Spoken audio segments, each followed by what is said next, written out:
Long before man took his first steps on the surface of the earth, the world was ruled by the jinn. They were the Khalifa, created of fire, but not fire, in the same way that man would be created of clay, but not clay. Like mankind, they were created with free will to choose the right path or the wrong one. Many jinn rebelled and chose the path of injustice and oppression. Killing and chaos spread across the earth. One jinn stood out as different.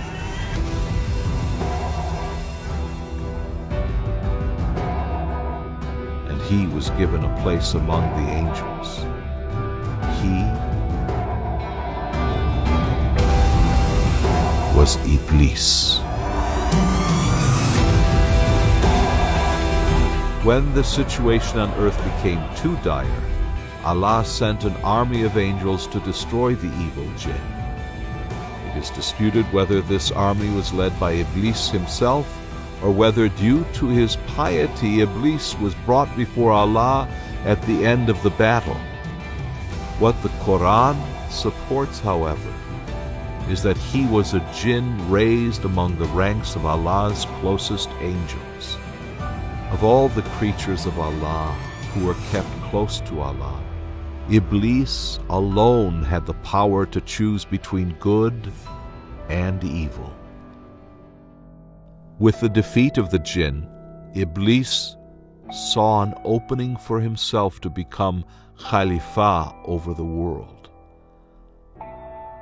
Only Allah knew that Iblis was harboring dark thoughts.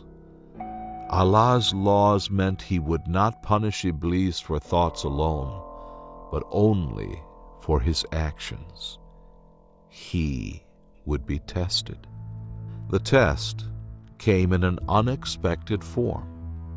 Allah took some clay and created Adam, the first man to be Khalifa on earth. The angels could not understand why Allah would create a new Khalifa on earth after their battle to remove the old ones. Allah told the angels that he knew what they didn't. Did he mean that he knew the hidden intentions of Iblis? Or did he know that the offspring of Adam would produce a few who would truly be worthy of leading the earth? Men who would be worth bowing down to? Perhaps both. As he asked the angels and Iblis to bow down to Adam, all angels did as they were told, but Iblis refused with the words, "I am better than he.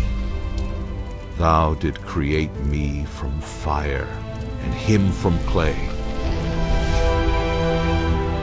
Iblis had failed the test.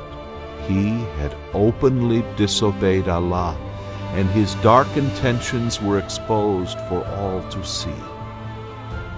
He was cursed by Allah and would have been sent immediately to hell. Iblis was still full of rage for Adam, however, and saw a chance to get his revenge on mankind.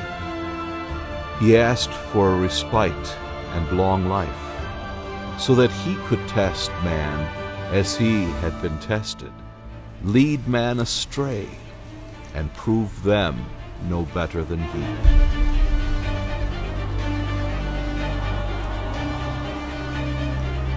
I will lie in wait for mankind on your straight path. Then will I assault them from before them and behind them, from their right and their left, nor will you find in most of them gratitude. Allah granted him this respite until a time of Allah's choosing, not the time of the resurrection of man as Iblis asked, but a time long enough to put mankind to the test. Allah banished Iblis with the words, "Get out from this, disgraced and expelled. If any of them follow you, hell will I fill with you all."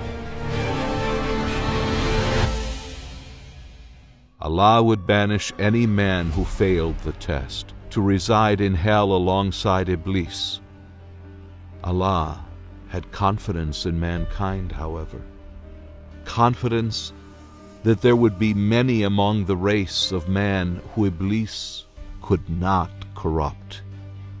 To help man, there would be people to help guide them along the right path, even as Iblis tried to draw them from it.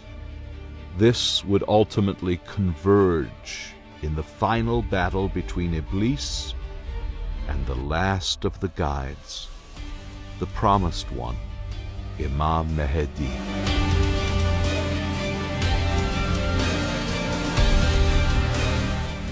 Imam Mahdi is not a prophecy, it is a promise, and the time is now.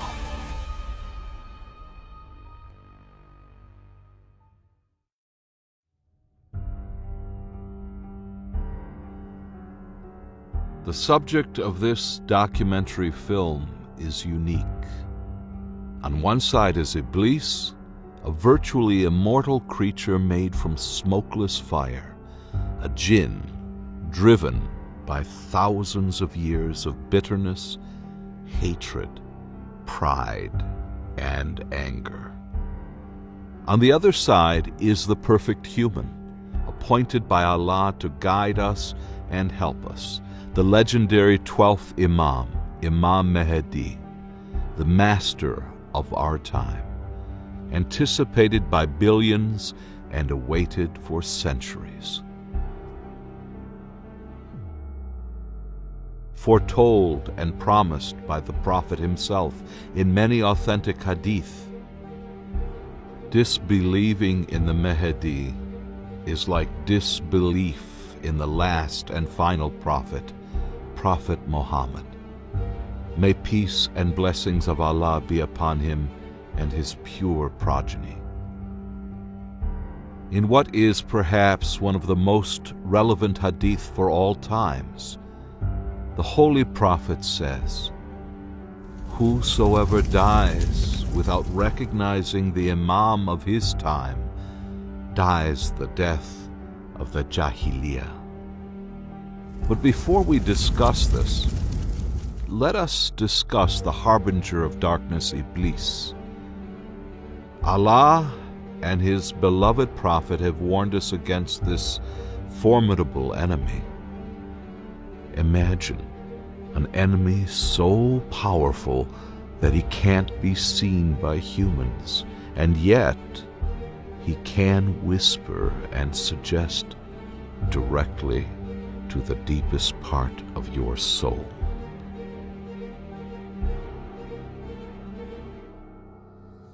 An enemy who has been granted a lifespan far surpassing any human. This is Iblis, also known as Shaitan. He is also known as the deceiver, as his longevity gives him thousands of years of experience learning to deceive mankind. He has learned much and adapted to a world where many know of him and are cautious of him. Especially after the coming of the final prophet, Prophet Muhammad, may peace and blessings of Allah be upon him and his pure progeny. He stands with an army of both jinn and men to aid him in his dark labor. Almost immortal, Iblis has trained generation after generation of fiery shayateen, filling them with rage and animosity towards mankind and honing their skills in the art of deception. What chance do we, mere mortals, stand against such an enemy? Our only hope lies along the path to Allah. But this path is not made of concrete, nor can you walk this path with your feet. You walk this path with your decisions.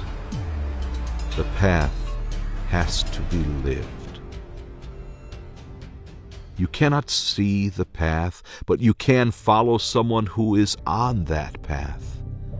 That is probably why the Prophet has asked us to pray for this 17 times in a day. We ask Allah to keep us on the path of those who are special for Allah, those upon whom He has bestowed His favors. Their path is the straight path, we say. We say this and ask for this in every salah, every cycle of every obligatory prayer, 17 times in a day. O Lord, keep us on the straight path, the path of those upon whom you have bestowed your favors, not the path of those who have incurred your displeasure, nor of those who have gone astray. You can follow Iblees, or you can choose to follow the guided ones who are on the straight path to Allah. The person whom you follow is your Imam. Following the guided ones, or the Imams, is one of the most important concepts taught by the last and final prophet of Islam.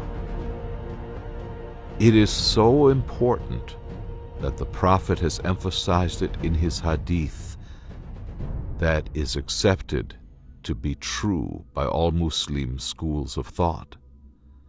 This hadith of the Prophet is so clear and so powerful in its support of a concept that is sadly ignored by his ummah. We risk our entire faith by ignoring this important hadith of the Prophet. May peace and blessings of Allah be upon him and his pure progeny. What is that important hadith? That hadith is quoted in Musnad Ahmed bin Hanbal and other books of hadith. Whosoever dies without recognizing the Imam of his time dies the death of the Jahiliyyah.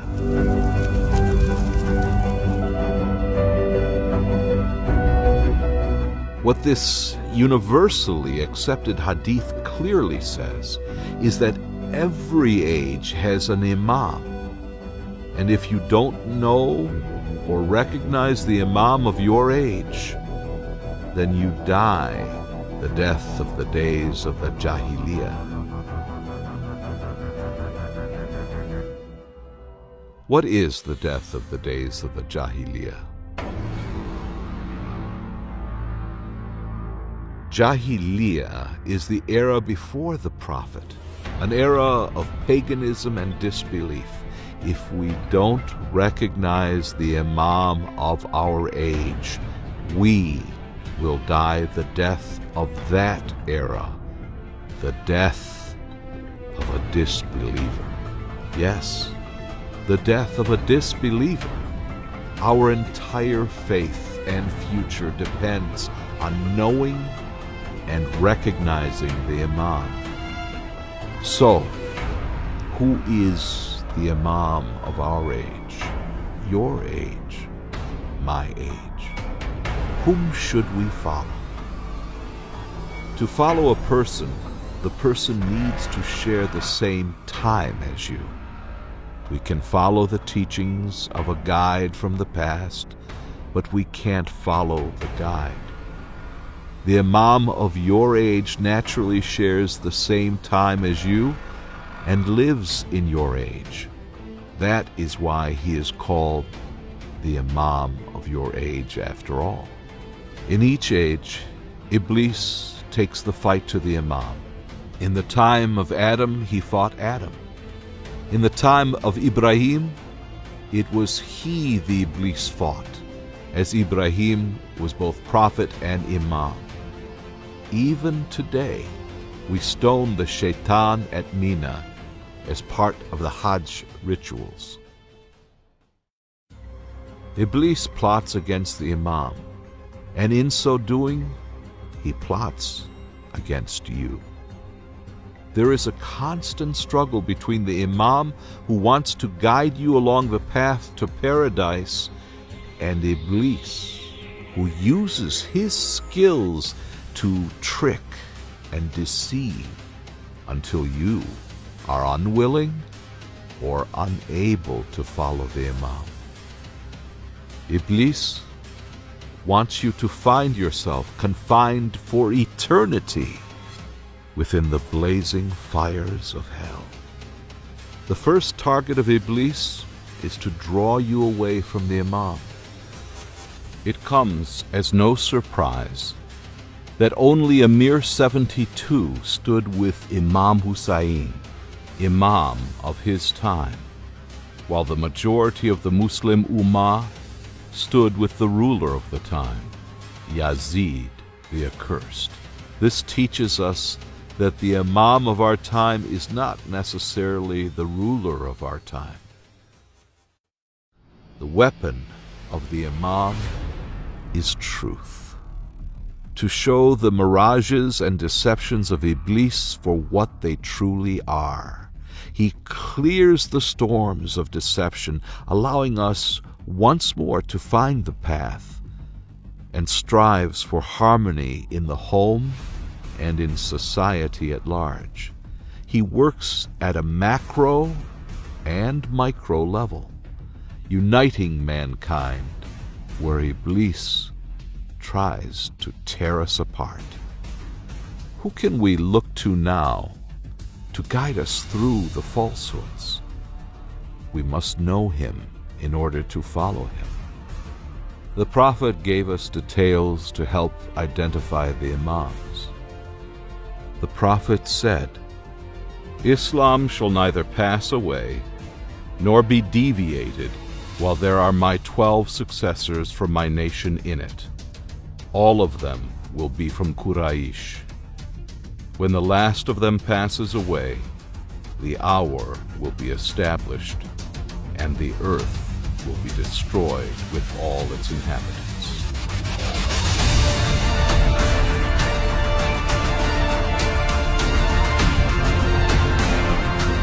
This is a hadith that all schools of thought accept as being authentic and reliable.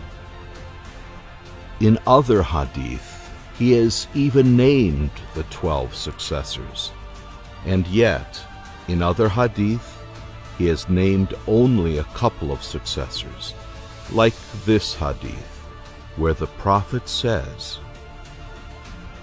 "I am the chief of the prophets, and Ali is the chief of successors, and after me my successors shall be 12, the first of them being Ali, and the last of them being Al-Mahdi."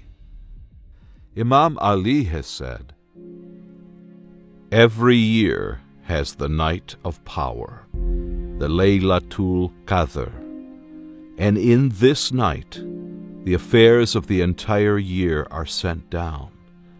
These affairs are handed to the one possessing authority after the Holy Prophet." Ibn Abbas questioned, "Who are these?"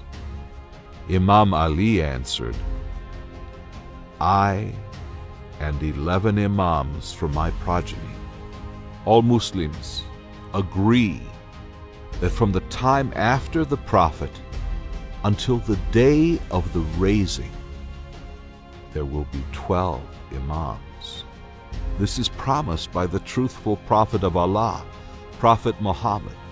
May peace and blessings of Allah be upon him and his pure progeny. We live in a time more than 1400 years after the Prophet, And as 11 of the 12 successors named by the prophet have passed, and we know that we cannot be living in an age without an imam, one truth is clear. We are now in the age of the 12th and final imam, and after him will come the Qiyamah, the end of the world. We are in the time that the prophet himself held up as special, the time of the final imam, the Mahdi. We are lucky to be alive at such a time and to have a special guide to lead us along the path to truth, the long-awaited 12th imam, Imam Mahdi. You may have heard of other prophecies, that the Imam Mahdi will appear in Mecca and call people unto him and lead them in a war against the Antichrist, the false Messiah, or Masih Dajjal. You may wonder how we can be in the glorious age of the 12th Imam when these things have not yet come to pass. The simple answer is, they will. All of those prophecies deal with the public appearance of the Imam Mahdi, and in time that will come.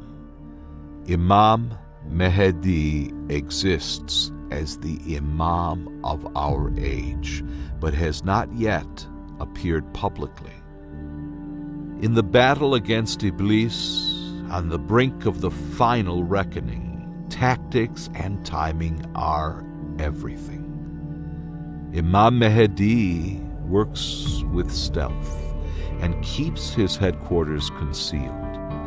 He travels and meets people, and people who want to contact him can do so, but he makes no public appearance. Not yet.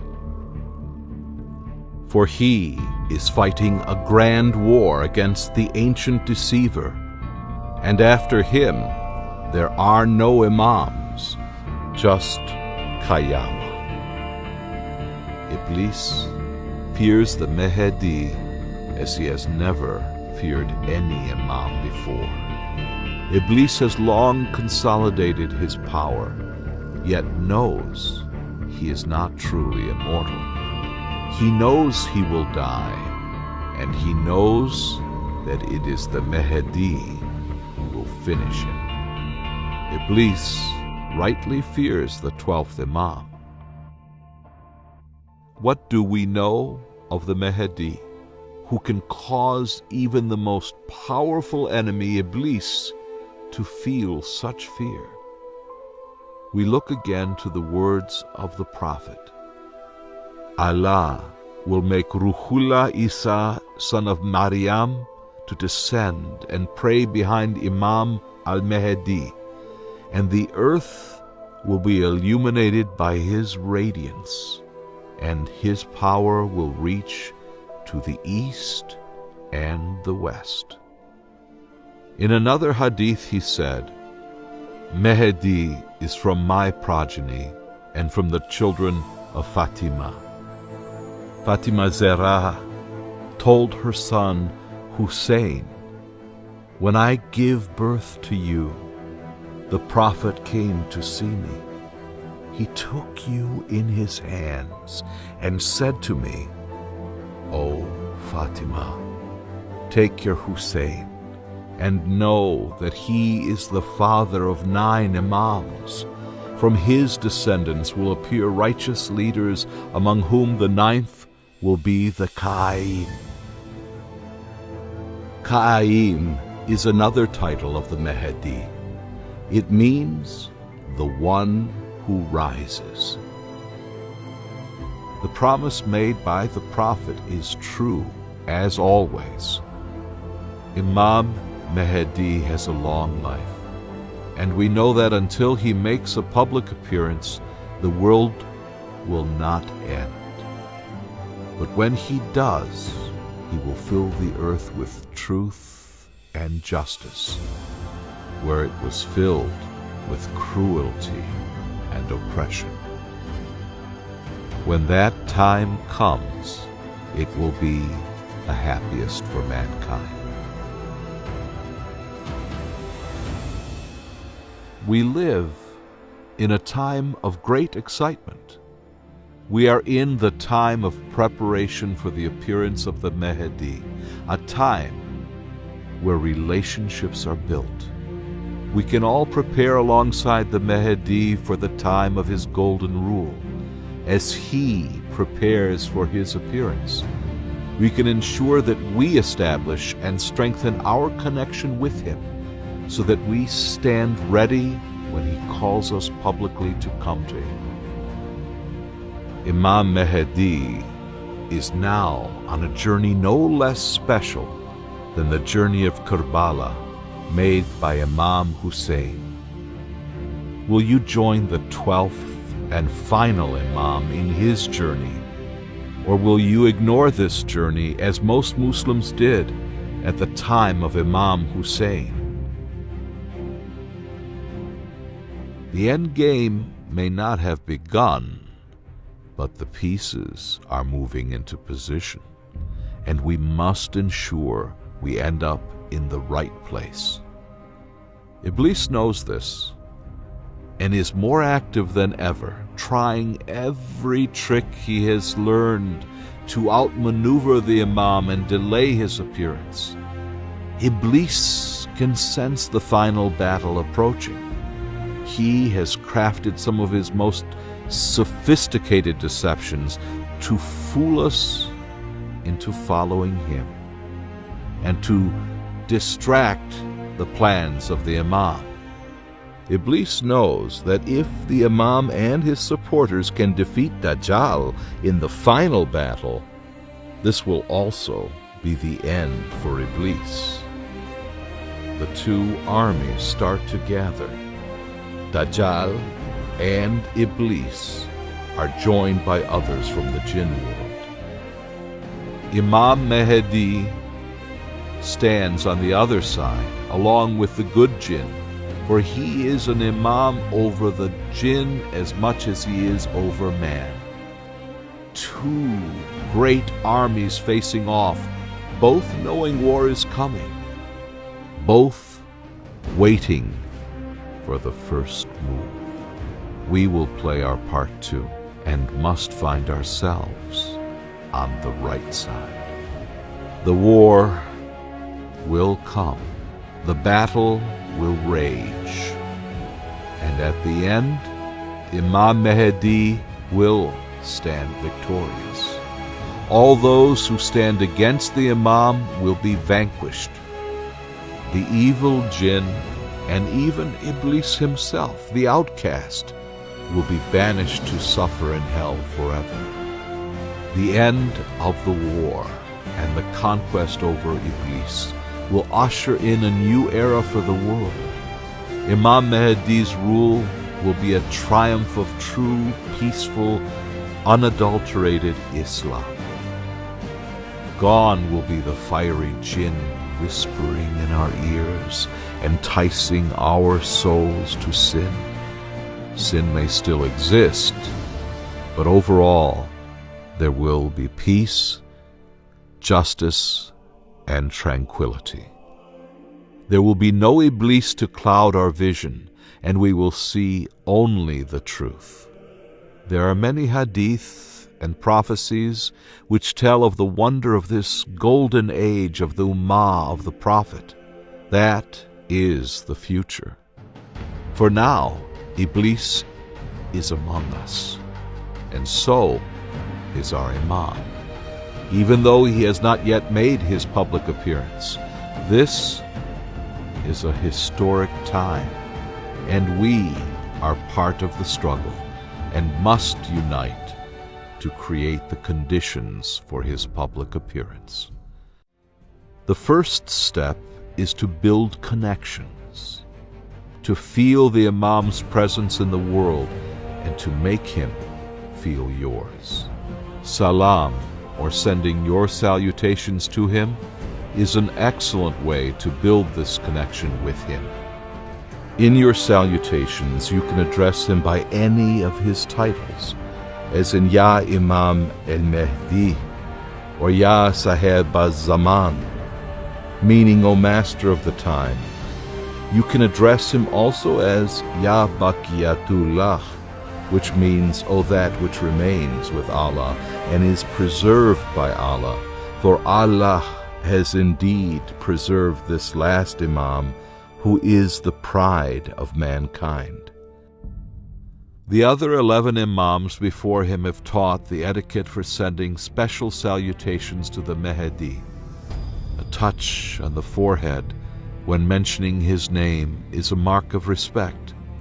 It is like saying, "Your service is on my head, O Mahdi. Everything you want, I'll obey you." Although he makes no public appearance, he is still your guide. He is in contact with people who need him or call upon him for guidance. There are many ways in which he offers guidance and help. He doesn't need a public speech for that. He does not need to appear publicly to be able to help you and guide you, not when he is assisted by a force of powerful and good souls and saints, the Qalandars, the Abdal, Kutub, and others. They keep him informed about the world and help him stay connected to his followers. Angels deliver to the Imam the messages of all those who write to him, thousands of messages from people of many religions. These people experience a response from the Imam in the form of solutions and guidance in their problems. He is called upon by many angels, including the Ruhul Amin, on the night of power. This night of power, or the Laylatul Qadr, is talked about in the Quran as the night in which the affairs decided by Allah are presented by the Ruhul Amin to the Imam. You may remember this from the earlier hadith, where Imam Ali said, "Every year has the night of power, the Laylatul Qadr, and in this night the affairs of the entire year are sent down. These affairs are handed to the one possessing authority after the Holy Prophet." Among all the Imams, the Mahdi is given the most importance in the scriptures. Followers of many religions around the world await his public appearance, when he will unite all of the sons and daughters of Adam as they have never been united before. Every person on earth, be they Christian, Muslim, or any other faith, will stand together with the Imam. Differences between people will remain, but the overriding humanity of all people will rise above these differences as never before. The human spirit will prevail, and humanity will be as one.